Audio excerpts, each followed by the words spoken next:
Monsieur le secrétaire d'État délégué à la citoyenneté et à la lutte contre les discriminations, mon cher Othman, Monsieur le préfet du Val d'Oise, Mesdames les députés du Val d'Oise, Madame la sénatrice du Val d'Oise, chère Jacqueline, Messieurs les sénateurs du Val d'Oise, Madame la présidente du conseil départemental du Val d'Oise, chère Marie-Christine, Monsieur le président de la communauté d'agglomération de Cergy-Pontoise, cher Jean-Paul, Mesdames et Messieurs les maires, conseillers régionaux, conseillers départementaux, communautaires et municipaux, Monsieur le directeur académique des services de l'éducation nationale dans le Val d'Oise, Monsieur le directeur départemental de la sécurité publique dans le Val d'Oise, Mesdames et Messieurs les représentants des corps constitués, police nationale, police municipale et sapeurs-pompiers, Mesdames et Messieurs les porte-drapeaux et les représentants des associations patriotiques, Mesdames et Messieurs, chers Iraniens, chers enfants, c'était le 16 octobre 2020, peu avant 17 heures. Alors que s'est dessinée la fin d'une journée somme toute ordinaire, que les élèves, les parents et les professeurs se préparaient à entamer des vacances de la Toussaint bien méritées, l'horreur frappa notre commune. Samuel Paty, professeur d'histoire-géographie, parcourait à pied comme tous les jours le chemin qui le menait du collège du Bois d'Aulne à son domicile dans le quartier du Grillon. Mais ce vendredi 16 octobre 2020, il n'était pas seul. Un terroriste le suivait depuis la sortie du collège et s'élança vers lui, rue du Buisson-Moineau, ne lui laissant aucune chance. Cette attaque d'une barbarie inimaginable venait alors achever un engrenage effroyable, sinistre et absolument inarrêtable, initié une dizaine de jours plus tôt, lorsque Samuel Paty présenta des caricatures de Mahomet à ses élèves, dans le cadre d'un cours d'enseignement moral et civique. Samuel Paty fut assassiné pour avoir poursuivi ce qu'il avait toujours fait, enseigner la liberté, le débat et la réflexion critique, et pour avoir cru profondément en ce pouvoir qu'a l'éducation de transformer les esprits et de libérer les individus des chaînes de l'intolérance et de l'ignorance. Nous sommes ainsi aujourd'hui une nouvelle fois rassemblés pour rendre un vibrant et puissant hommage à cet homme qui incarne désormais bien plus qu'un nom et bien plus qu'une fonction. Samuel Paty était un enseignant, un guide, mais il est surtout devenu, par la cruauté de son destin, un symbole, le symbole de la liberté d'expression, de la défense de la laïcité et de notre attachement indéfectible aux valeurs de la République. Je tiens également à associer à cet hommage Dominique Bernard, professeur de lettres à Arras, lui aussi sauvagement assassiné il y a un an, jour pour jour, lui aussi en raison des valeurs qu'il incarnait et qu'il transmettait en tant que professeur. Samuel Paty et Dominique Bernard furent ces victimes de plus, des victimes de trop, de la folie du terroriste islamiste qui souille la religion dont elle se réclame et qui fait de notre tolérance et de notre ouverture à la différence l'essence de ce combat.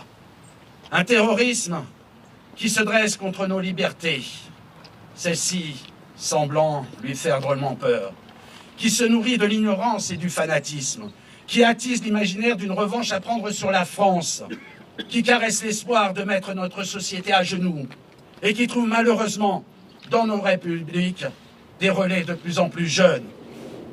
Une situation alarmante et étouffante dont nous devons collectivement nous inquiéter. Car une fois passée la stupeur et la sidération, la tristesse et la légitime désolation, que nous reste-t-il?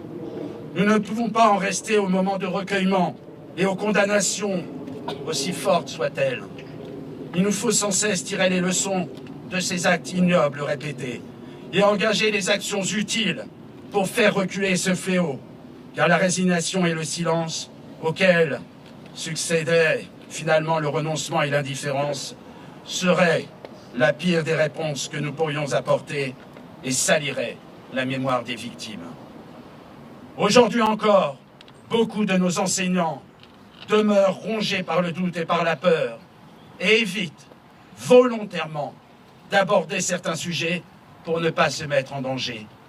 Un constat accablant qui s'apparente à une défaite collective et à laquelle il doit être impensable de s'y résoudre. Nous devons prendre conscience que la terreur ne gagne toujours du terrain qu'à la faveur d'une apathie collective. Et il ne tient qu'à nous de nous en départir et de se retrousser les manches pour agir. Pour Samuel Paty, pour Dominique Bernard et pour toutes les autres victimes du terrorisme, nous n'avons pas le droit d'oublier ni d'abdiquer, de nous laisser intimider, ni de renoncer à défendre puissamment ses valeurs et ses libertés. Nous devons être à la hauteur de leur héritage, être dignes de leurs convictions et de leur courage, et nous lever pour protéger ensemble ces valeurs qui fondent notre socle républicain et qui doivent solidement nous unir. Ne nous résignons pas à laisser ainsi l'obscurantisme, la violence et le fanatisme éteindre la France des Lumières et endormir les citoyens éclairés de la nation. Ce n'est d'ailleurs jamais un hasard quand l'éducation nationale est attaquée, frappée par la violence la plus lâche et la plus infâme, car c'est la plus puissante des armes dont nous disposons pour changer le cours des choses.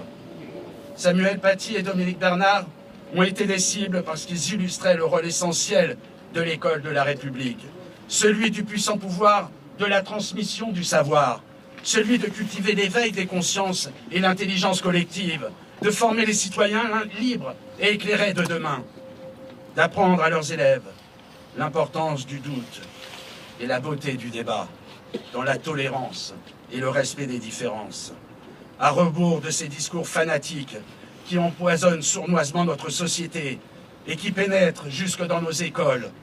Car l'école, ce lieu sacré d'épanouissement et d'émancipation, ne doit jamais devenir ce lieu où l'on a peur de perdre la vie. En honorant la mémoire de Samuel Paty, comme aujourd'hui, nous prenons l'engagement de continuer de diffuser le puissant message qu'il nous a légué, d'ouverture d'esprit, de tolérance et de respect, pour que jamais ne disparaisse le souvenir de son combat et des valeurs qu'il défendait. Clamons avec force et clarté que la laïcité et la liberté d'expression sont des droits inaliénables. Continuons d'expliquer qu'elles sont le socle sur lequel repose la cohésion de notre société, qu'elles ne sont pas le rejet des croyances, mais plutôt le respect de chacune et la manifestation concrète que nous sommes libres de pratiquer ou ne pas pratiquer, de croire ou de ne pas croire. Faisons comprendre qu'en protégeant ces valeurs, nous préservons notre société et faisons d'elle un espace où chacun doit pouvoir vivre et s'épanouir librement et où la pensée doit s'élever au-dessus de la peur. C'est ensemble, collectivement, humblement, que nous devons engager le combat et il commence dès le niveau local. C'est un travail qui prendra du temps, mais qu'il ne faudra jamais abandonner, à commencer par nous, les élus. Mettons les moyens sur la culture et l'éducation. Offrons à nos enfants un terreau de connaissances fertiles. Ouvrons-les à la découverte de l'altérité. Donnons-leur les outils pour se construire et s'émanciper, pour cultiver leur curiosité et leur soif d'apprendre, pour qu'ils deviennent, demain, les meilleurs ambassadeurs de la citoyenneté et les plus ardents défenseurs de nos libertés. Mesdames et messieurs, je vous remercie ainsi toutes et tous d'être venus si nombreux pour ce moment de recueillement, de perpétuer le souvenir et la mémoire de Samuel Paty et d'agir tous autant que vous êtes dans les fonctions qui sont les vôtres pour défendre et protéger notre République, pour faire de nos enfants des citoyens éclairés et en somme pour préserver l'unité de notre chère nation. Vive Samuel Paty, vive Érady-sur-Oise, vive la République, vive la France.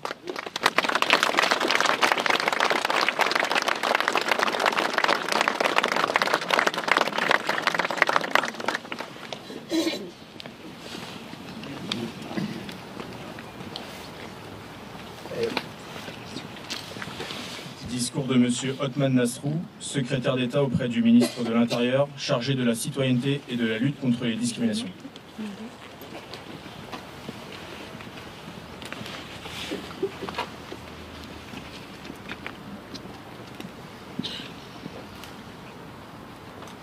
Monsieur le préfet, mesdames les députés, madame la sénatrice, messieurs les sénateurs, madame la présidente du conseil départemental, monsieur le président de la communauté d'agglomération, monsieur le maire, cher Thibault Humbert, mesdames et messieurs les élus régionaux, départementaux, monsieur le directeur académique, mesdames et messieurs les élus, mesdames et messieurs.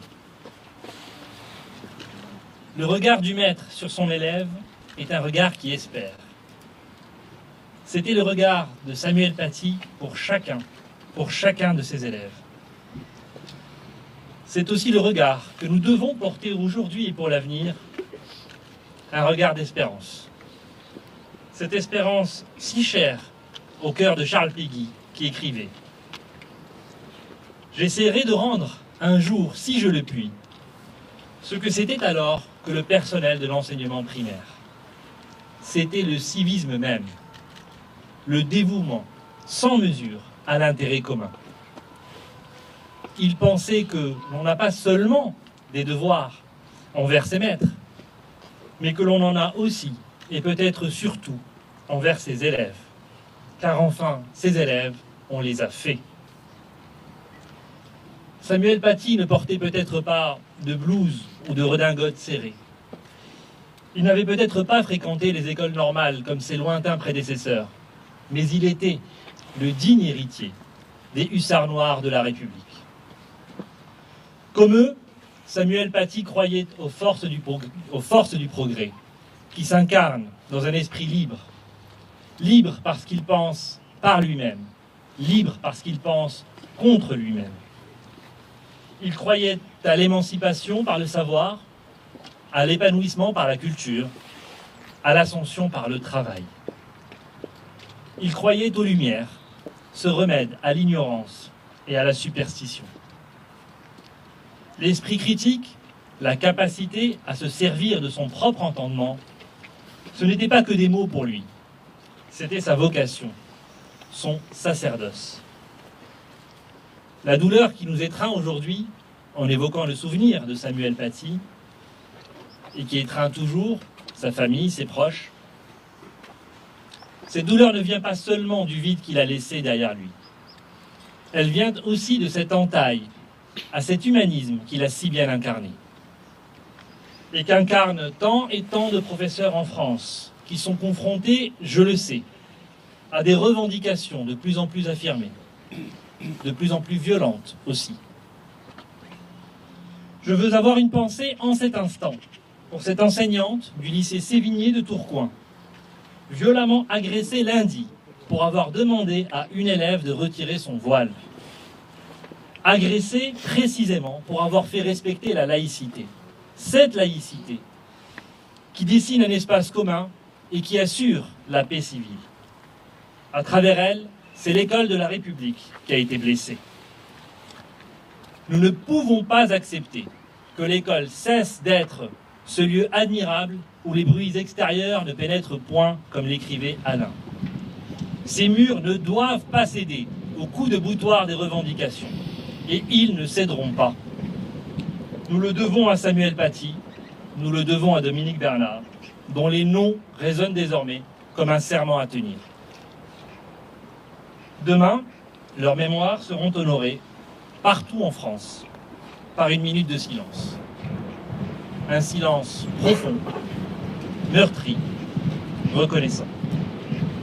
Mais ce silence ne saurait se prolonger davantage. Je ne serai jamais le ministre du seul recueillement et des seules commémorations.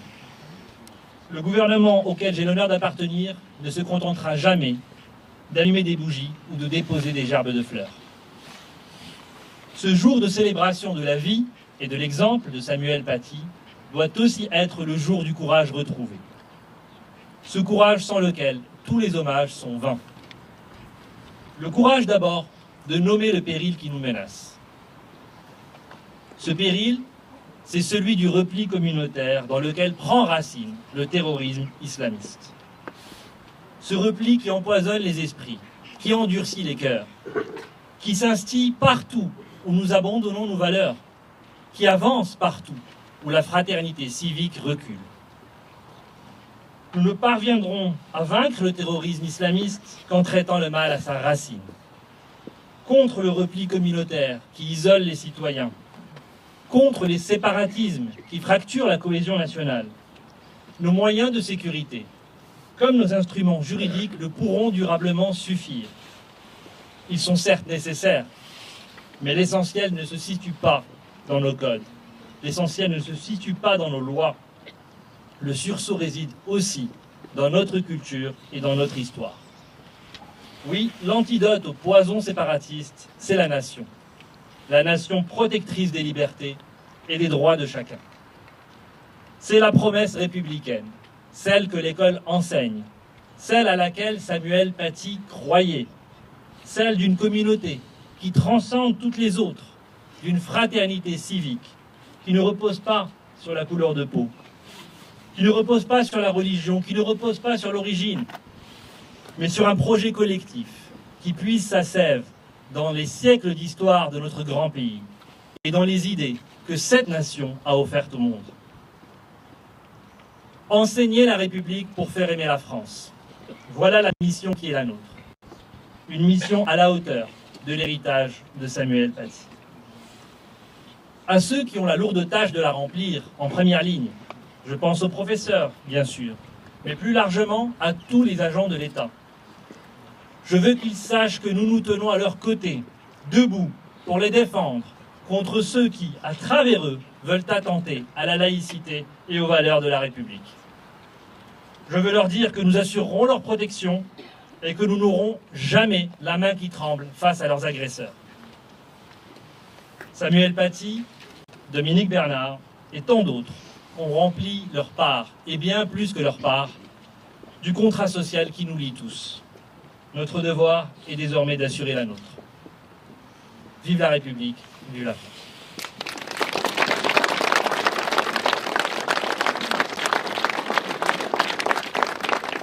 Jean Velbon.